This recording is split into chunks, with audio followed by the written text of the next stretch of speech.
Madam ನಮ್ಮ boss ಹೇಳಿತ್ತು ಹಸ್ತೋರಿಗೆ ಅನ್ನ ಕೊಡಿ ಅಂತ ಮೇಡಮ್, ಸರಿನಾ? ಇವತ್ತು ಅವ್ರು ನಮ್ಮ ಜೊತೆ ಇಲ್ದಿರಿರ್ಬೋದು ಮೇಡಮ್, ನಮ್ಮ ಮನಸ್ಸಲ್ಲಿ ಯಾವತ್ತು ಇರ್ತಾರೆ. ಅವ್ರು ಹುಟ್ಟೋ ಹಬ್ಬಕ್ಕೆ ಒಂದು ನಮ್ಮ ಕೈಲಾವ ಸಹಾಯ ಒಂದು 10 ಜನಕ್ಕಾರು ಊಟ ಕೊಡೋಣ ಅಂತ ಮಾಡಿದ್ದೀನಿ ಮೇಡಮ್, ಅಷ್ಟೇ, ಬೇರೆ ಏನಿಲ್ಲ. ಪ್ರತಿ ವರ್ಷವೂ ಅಷ್ಟೇ ಮೇಡಮ್, ಅವ್ರು ಇದ್ದಾಗೂ ಅಷ್ಟೇ ಎಷ್ಟೋ ಜನ ಫ್ಯಾಮಿಲಿಗಳು ಊಟ ಮಾಡಿದ್ದಾರೆ. ಅದೇ ಥರ ಇವಾಗ ಅವರಿಲ್ಲ, ಅವ್ರ ಅಭಿಮಾನಿಗಳಾಗಿ ನಾವು ಆ ಕೆಲಸ ಮಾಡ್ತಾಯಿದ್ದೀವಿ ಮೇಡಮ್, ಅಷ್ಟೇ. ಹಾಂ ಮೇಡಮ್. ಈ ಹಿಂದೆ ಎಲ್ಲ ಅವ್ರನ್ನ ಭೇಟಿಯಾಗುವಂಥ ಕೆಲಸ ಮಾಡಿರೋ ದರ್ಶನ್ ಅವ್ರನ್ನ? ಇಲ್ಲ ಮೇಡಮ್, ನಾನು ಸುಮಾರು ಸರಿ ಟ್ರೈ ಮಾಡಿದ್ದೀನಿ, ಬಟ್ ಭೇಟಿ ಮಾಡೋಕ್ಕಂತೂ ಆಗಲಿಲ್ಲ. ಬಟ್ ಆದರೆ ಮೇಡಮ್ ಏನು ಬೇಜಾರಿಲ್ಲ, ನಮ್ಮ ಮನಸ್ಸಲ್ಲಿ ಯಾವಾಗೂ ನಮ್ಮ ಬಾಸ್ ಇದ್ದೇ ಇರ್ತಾರೆ. ಇವತ್ತೆಲ್ಲ ನಾಳೆ ಆಚೆ ಬಂದೇ ಬರ್ತಾರೆ, ನಮ್ಮ ಕೈ ಮೇಲೆ ನಾವು ಇದ್ದೀವಿ ಮೇಡಮ್, ಅಷ್ಟೇ. ಈಗ ಒಂದು ನಿಮಿಷ ಮೇಡಮ್, ಸಿನಿಮಾದಲ್ಲಿ ಯಾರು ಬೇಕಾದ್ರೂ ಹೀರೋ ಆಗ್ಬೋದು, ರಿಯಲ್ ಹೀರೋ ಆಗೋಕ್ಕೆ ಯಾರ ಕೈಲೂ ಆಗಲ್ಲ ಮೇಡಮ್. ಆ ವ್ಯಕ್ತಿನ ನೋಡ್ರೆ ಎಷ್ಟೋ ಜನಕ್ಕೆ ಇವಾಗ ಅರ್ಥ ಆಗಿರಬೇಕು ಅನ್ಕೊತೀನಿ. ಸೊ ಅದೊಂದು ವಿಷಯ ಮಾತ್ರ ಹೇಳೋಕ್ಕೆ ಇಷ್ಟಪಡ್ತೀನಿ ಮೇಡಮ್. ಬೇರೆ ಏನು ಹೇಳ್ಬೇಕಾ ಸರ್?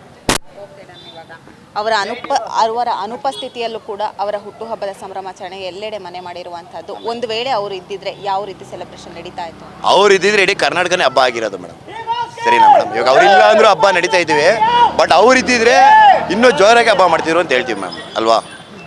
ನಾನು ಇನ್ನೊಂದು ಮಾತು ಹೇಳ್ತೀನಿ ಸರ್, ಇವತ್ತು ಎಷ್ಟೋ ಕೊಲೆ ಮಾಡಿರೋರು, ದರೋಡೆ ಮಾಡಿರೋರ್ನೆಲ್ಲ ಆಚೆ ಬಿಟ್ಟಿದ್ದೀರಾ, ಸರಿನಾ? ಅದೇ ಥರ ನಮ್ಮ ಬಾಸ್ನ ಆಚೆ ಬಿಡ್ಬೋದಾಗಿತ್ತಲ್ಲ. ಒಬ್ಬ ವ್ಯಕ್ತಿನ ಇಷ್ಟೊಂದು ಟಾರ್ಗೆಟ್ ಮಾಡಿ ಅವಾಗ ಮಾಡೋ ಅವಶ್ಯಕತೆ ಇರಲಿಲ್ಲ ಮ್ಯಾಮ್. ಏನು ಅಮ್ಮಮ್ಮ ಒಂದು 6 ತಿಂಗಳು ಇಕ್ಕೊಂತೀರಾ, 1 ವರ್ಷ ಇಕ್ಕೋತೀರಾ, ಏನು ಪರ್ಮನೆಂಟಾಗಿ ಒಳಗಡೆ ಇಕ್ಕೊಂಬಿಡ್ತೀರಾ? ಬಿಡೋದಿಲ್ವಾ? ಬಂದೇ ಬರ್ತಾರೆ, ಇವತ್ತು ನಾಳೆ ಬರ್ತಾರೆ, ನಮ್ಮ ಕೈ ಮೇಲೆ ನಾವು ಇದ್ದೀವಿ ಮ್ಯಾಮ್, ಅಷ್ಟೇ.